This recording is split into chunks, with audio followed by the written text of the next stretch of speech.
Olá, quinto ano, tudo bem com vocês? Sejam bem-vindos a mais uma aula de ciências, onde a gente vai dar continuidade, né, à nossa temática de aula. Infelizmente, a gente não teve aula na semana passada, né, por conta do feriado, né, mas eu acho que todo mundo leu o capítulo. Eu acho que leu. Eu confio demais nos meus alunos, eu acredito que todo mundo leu. E como eu sei que vocês leram, mas eu sou uma pessoa de coração muito bom, é claro que a gente vai rever o capítulo, né? Que todo mundo leu em casa, porque a tia mandou o cronograma, dizendo página, dizendo tarefa. Não foi? Foi sim. Então vamos lá. Pega seu livro na página 134, onde a gente vai falar sobre problemas ambientais.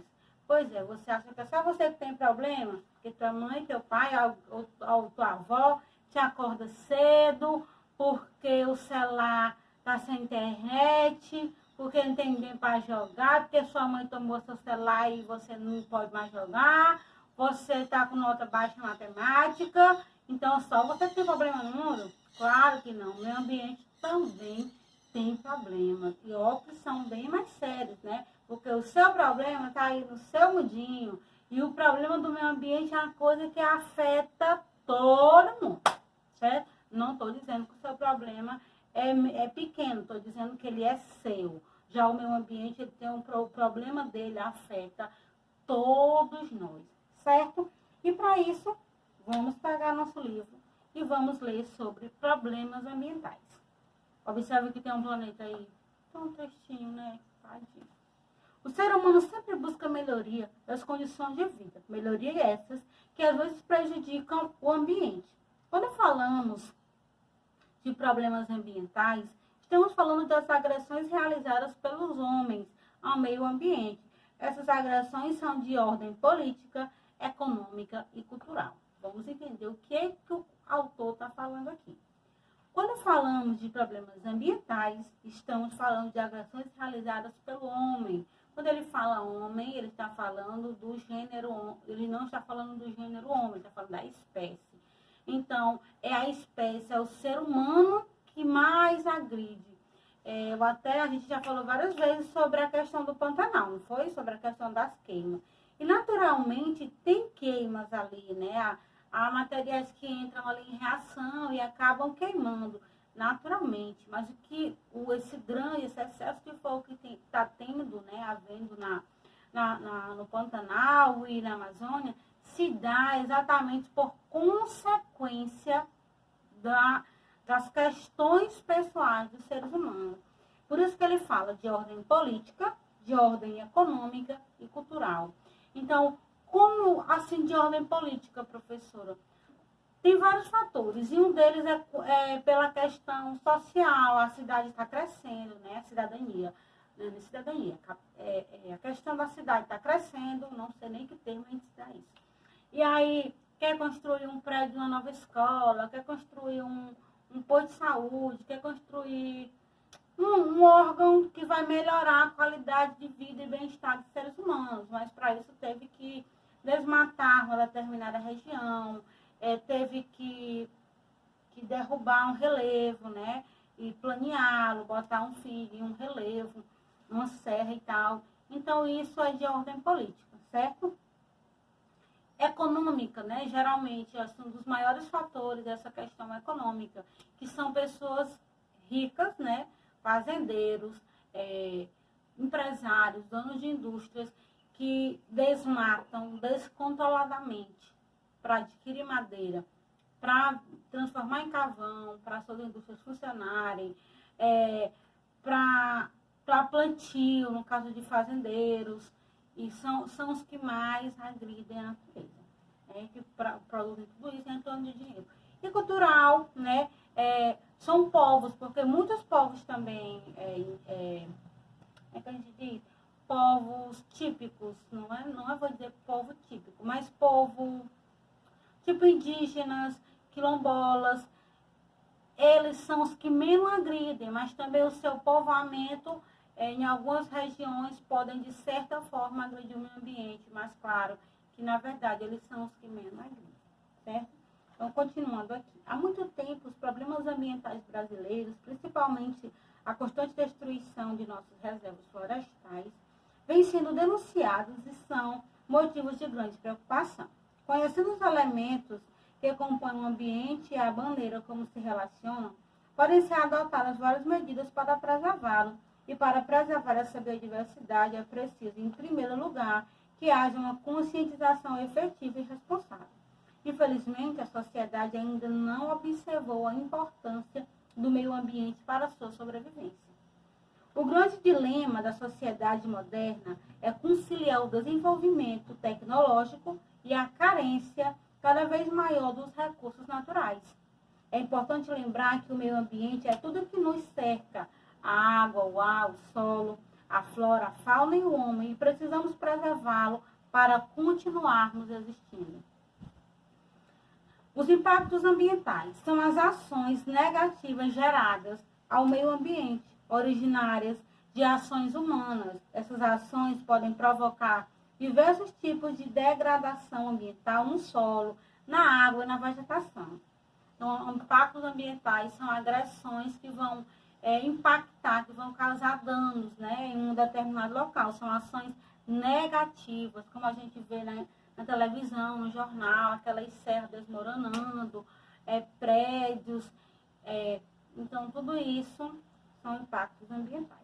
É fundamental, essa questão aí, essas queimadas aí, é fundamental que cada segmento da sociedade, em particular, cada cidadão, tenha conhecimento dos problemas ambientais e participe de suas soluções. Então, a gente tem que ter consciência que a natureza está se degradando, está sendo afetada e usá-la com consciência, certo? Porque a natureza ela foi feita para que a gente use, para que a gente faça bom uso dela, usufrua dela. Mas o que está acontecendo é que o homem está usando e abusando da tadinha da natureza. O ser humano vem buscando melhores condições de vida, então é necessário que as mudanças no habitat sejam estudadas e planejadas, de modo a garantir a preservação do ambiente. Então, aqui do lado a gente tem, na 135, desmatamentos florestais. O desmatamento é um dos mais graves problemas ambientais da atualidade. Além de devastar as florestas e os recursos naturais, compromete o equilíbrio do planeta, tendo como a primeira consequência a destruição da biodiversidade, podendo levar à extinção de muitas espécies de animais e vegetais. Mas o que aconteceu quando, por exemplo, se queima uma determinada floresta? Ali não vai morrer só planta? Claro que não. Vai morrer planta, micro-organismo, aves, vai morrer diversos animais, né? Preguiça, macaco, vários animais. Os rios vão ser afetados. Como assim, professor, os rios são afetados? Com a queima se libera muito dióxido de carbono, que é um gás poluente, que vai se acumular lá na atmosfera. Quando tiver precipitação, que é chuva, a chuva vem contaminada com esse dióxido de carbono. Vai lá para o rio e faz o quê? Polui aquela água. E quem sofre? O ecossistema da água. Peixe, água, bichinho, ó, sofre tudo. A fiscalização contra o desmatamento descontrolado e a fiscalização contra a retirada ilegal de produtos vegetais são medidas igualmente importantes. É necessário também proibir a caça, a pesca e a utilização comercial de espécies em extinção na época de defesa, reprodução. Então, não é que não pode mais pescar, não pode mais caçar. Tem que ter controle, certo? E vocês, essas pescas que o povo sai aqui na nossa região, vai para o interior para pescar, isso aí é ilegal. Sai para ir caçar, é ilegal. Principalmente tem que saber se a espécie está em extinção ou não. A erosão é outro grande problema causado pelo desmatamento, pois leva ao empobrecimento do solo devido ao carreamento dos nutrientes, tornando impróprio para a agricultura. Então, a erosão é quando se faz escavação no solo, quando queima esse solo para poder fazer plantações, que acontece muito em produção agrícola. Outra consequência da erosão é o assoreamento do rio. Os rios recebem fragmentos do solo que são trazidos pelas enxurradas, tornando-os mais rasos e contribuindo para o seu transbordamento e alagamento das áreas vizinhas, acarretando a morte de muitas espécies aquáticas. A extinção das nascentes acarreta a diminuição da temperatura e proliferação de pragas e doenças, e o aumento do gás carbônico na atmosfera, por meio das queimadas, que contribui para o efeito estufa. A erosão tem grande impacto no desequilíbrio ambiental da nossa flora e fauna. Outra grande situação aqui é o efeito estufa. Já ouviu falar do efeito estufa? O efeito estufa é uma coisa, é um acontecimento, né? Que gera muita preocupação. Então vamos entender o que é ele. Então o efeito estufa é um dos impactos ambientais que tem sido de maior preocupação para o mundo. É o efeito estufa. Ele está relacionado com o aquecimento global, levando às previsões assustadoras, como o desaparecimento de cidades litorâneas, devido ao derretimento do gelo, dos polos e das montanhas e consequente elevação do nível dos oceanos. Mas o que é esse tão temido efeito estufa? O efeito estufa é um fenômeno natural que ocorre em nosso planeta. É graças a ele que a Terra tem uma temperatura ideal para a existência da vida. O grande problema está no aumento do efeito estufa, ou seja, do calor da Terra. Esse equilíbrio na composição atmosférica é provocado por grande quantidade de gases que têm a capacidade de absorver calor, como é o caso principalmente do dióxido de carbono. A queimada também libera na atmosfera gases que poluem o ar e prejudicam a saúde dos seres vivos. Um dos gases produzidos, o gás carbônico, contribui para aumentar a temperatura do planeta, o que pode provocar no futuro desequilíbrio ecológico em todo o mundo. Então vamos lá recapitular para entender. O efeito estufa é um acontecimento natural, certo? Ele é algo natural. Ele serve para quê? Você já viram uma estufa onde se planta, tem um local que tem várias plantas, aí tem uma casa assim, coberta de vidro. Isso serve para quê? Ela é de vidro exatamente para que entre sol e aquela planta ela consiga, né, se desenvolver, se alimentar, já que ela se alimenta de fotossíntese, de luz, e ela consiga crescer e tal. Mas essa estufa é para quê? É para que toda a quantidade de calor seja retida ali dentro. Protege ela, né, contra raios ultravioletas e tal, e aquece a planta ao mesmo tempo. O que está acontecendo com a gente? A gente tem esse efeito estufa, que é exatamente para quê? Para nos proteger contra os raios ultravioletas, para aquecer o nosso planeta de forma ideal. Mas o que está acontecendo com essas queimadas? Está sendo emitido muito gases poluentes para a atmosfera. E com essa emissão de gases poluentes, acontece o que, professora? A camada de ozônio ela está sendo perfurada, ou seja, é uma capa protetora também, para evitar a passagem de raios que vão prejudicar a nossa pele. Essa camada, esses gases, eles vão perfurando essa camada. E essa camada faz o quê? Se ela está furada, vai deixar raio passar. Se raio ultravioleta passa, o que vai acontecer, minha gente? Vai superaquecer o planeta, né? É como se eu jogasse uma descarga bem alta de calor dentro de uma estufa, ia matar a pobre das plantas, ia morrer de calor, né? A quintura ia deixar elas molinhas até morrer. O que vai acontecer com a gente? Eles não matam diretamente a gente, até porque a população é grande, mas elas vão morrendo aos poucos e causando danos terríveis. E uma das consequências que até o livro cita é desaparecimento de cidade litorânea. Isso porque está se desmanchando muito gelo por causa desse efeito estufa. Certo?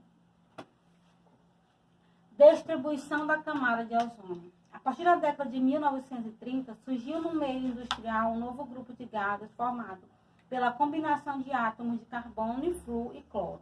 Ao contrário, gente, essa letrinha que tem um entre parênteses, quando tem o nome carbono, tem um C maiúsculo. Então, é a representação do carbono, é o símbolo do carbono. Do flúor, representa-se pelo F, e do cloro, Cl. Tá? Ao contrário do que se pensava, esses gases se revelam um verdadeiro desastre. Eles começaram a se espalhar pela atmosfera e chegam à estratosfera. Naquela camada da atmosfera sob o efeito dos raios ultravioletas, os clorofluorcarbonetos se desidratam e liberam átomos de cloro. Este, por sua vez, reagem às moléculas de ozônio, transformando as moléculas de oxigênio. Formam-se assim os chamados buracos da camada de ozônio. Lembra da buraqueira que eu falei, né?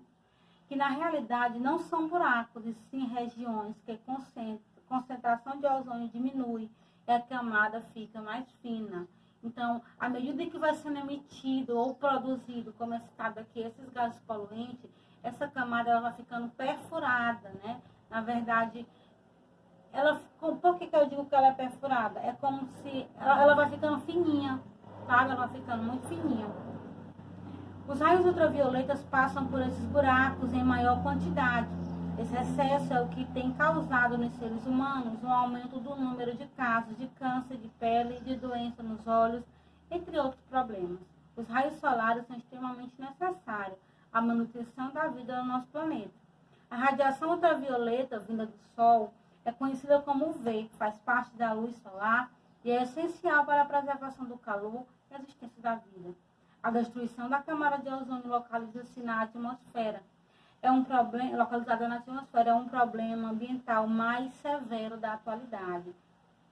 A camada de ozônio impede que os raios ultravioletas cheguem diretamente a nós. Sem a camada, os raios UV podem causar queimaduras na pele, né? Queimaduras, fotoalergias, envelhecimento cutâneo é pele, viu? Da pele e outras doenças. Portanto, a camada de ozônio funciona como um filtro que regula os raios solares, absorvendo excesso de radiação e deixando passar apenas a quantidade necessária para a vida na Terra e para não congelar o planeta. Na década de 1980, autoridades mundiais iniciaram uma verdadeira guerra para a preservação da camada de ozônio. Em 1987, foi assinado o Protocolo de Montreal. De acordo com esse tratado, todas as substâncias conhecidas como CFC6, né, clorofluorcarbonetos, não seriam mais produzidas em abundância. O uso desses gases já foi muito reduzido em aerosóis. Antes até não se pode usar spray, né, de axila porque ele polui, mas na verdade hoje se tem outras substâncias que substituíram os clorofluorocarbonetos, né? Na refrigeração, nos freezers domésticos, esses praticamente não são mais utilizados. Espera-se que, com o tempo, a camada de ozônio se regenere, pois o ozônio se forma constantemente a partir do oxigênio. No entanto, uma parte dos CFCs já produzidos permanecerá ainda por longo tempo na atmosfera e continuará destruindo a camada de ozônio. Por isso, alguns cientistas acham que ela só estará totalmente recuperada por volta de 2050. Muito tempo. E aí tem outro fenômeno que é chamado inversão térmica. Vamos entender o que é ele. É um fenômeno meteorológico típico de grandes cidades devido aos altos índices da poluição atmosférica, que não acontece mais da Terra. Esse fenômeno pode ocorrer no ano todo, sendo mais comum no inverno. O ar frio é mais pesado que o ar quente. Devido a essa característica, o ar frio desce, localizando-se próximo à superfície terrestre. E o ar quente fica em camadas mais altas, impedindo a dispersão dos poluentes. A camada de ar quente formada funciona como uma capa cobrindo a Terra. Essa situação traz grandes problemas para a saúde da população, principalmente problemas respiratórios da pele. Então, vimos aqui vários problemas que afetam o meio ambiente. Vocês têm que entender que, né, um dos principais problemas, desastres, desmatamento, a erosão, que são fatos que desmatamento, cortar árvore, queimar os territórios. Com a queima, você está desmatando, está causando erosão no solo, escavamento no solo, tanto para plantio, como de queima, como para construção civil, como para assoreamento de rios, ou seja, para alargar rios, causa uma falta de nutriente ali naquela região. Outro problema foi o efeito estufa. O efeito estufa é algo natural, mas que, no entanto, está severamente afetado pela emissão de gases poluentes. E, professora, de onde vem gases poluentes? Das queimadas, das descargas de carros e motos que não estão funcionando com regularidade, ou seja, pessoas que não fazem revisões nos seus nos seus automóveis. Então, a grande quantidade de queima desses combustíveis, porque vocês sabem, né, que à medida que o carro, a moto funciona, ele vai liberando uma fumaça. Aquela fumaça é altamente poluente para o planeta. E essas coisas destroem a camada de ozônio, né, que a gente descobriu hoje que não fura, ela apenas afina. Mas essa questão de afinar a camada faz com que raios ultravioletas ultrapassem, fazendo com que cause câncer de pele, doenças na pele em geral, né? Comprometendo muito a nossa qualidade de vida. Outra coisa que a gente viu é a inversão térmica, que é quando as altas temperaturas fazem com que a camada de ar quente formada funcione como uma capa que cobre a Terra e trazendo grandes problemas para a saúde da população, principalmente problemas respiratórios e de pele. Deixa o ar seco, o clima seco, o que vai favorecendo para que a gente tenha menos dias de vida, porque a gente vai ter uma qualidade de vida ruim, certo? Então, a gente vai ficando por aqui. Fica aí uma atividade na 139 e 140 e até a próxima aula.